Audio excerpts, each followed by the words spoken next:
It was a bright Saturday morning when a group of excited kids gathered at the school gates with backpacks, water bottles, and big smiles. They were all part of the school scout group, and today was the start of their much-awaited weekend scout camp.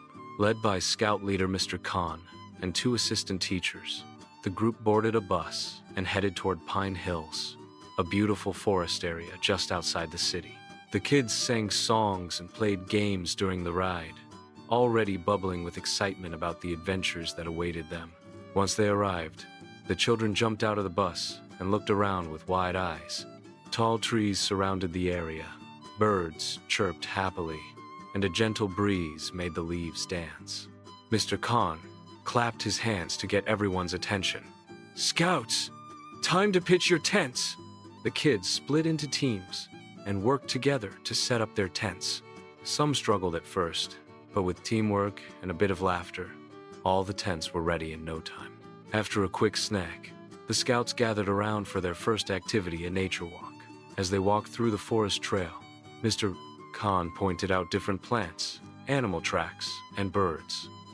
"Look, that's a woodpecker," whispered Sarah, one of the youngest scouts, pointing to a bird tapping on a tree trunk. Everyone stopped to watch in awe. Back at the camp, it was time to learn survival skills.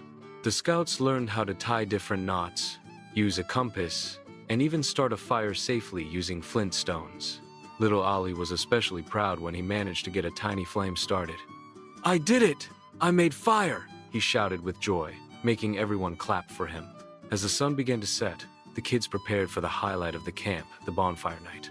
They collected dry sticks and leaves and carefully built the fire under Mr. Khan's supervision. When it finally roared to life, the scouts sat in a circle, sang songs, roasted marshmallows, and shared funny stories. The flames lit up their happy faces as they laughed under the starlit sky. Later that night, the scouts snuggled into their sleeping bags inside the tents. But not all were ready to sleep just yet. "Did you hear that owl?" whispered Hamza. "Yeah, and I think I saw a raccoon earlier," replied Fatima.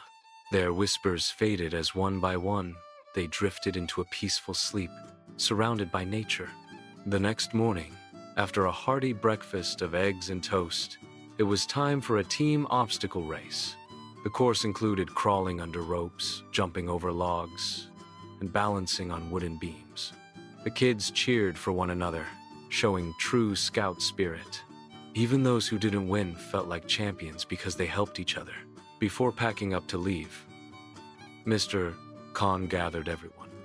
"I'm proud of you all," he said. "You've shown teamwork, bravery, and kindness, the true spirit of a scout." Each child received a special scout badge to remember the trip. As the bus drove back to the city, the kids chatted about their favorite moments, the nature walk, the fire, the race, and sleeping in tents. Some even dozed off, tired but happy. The scout camp wasn't just a weekend getaway, it was a chance to grow, to learn, and to build friendships that would last a lifetime.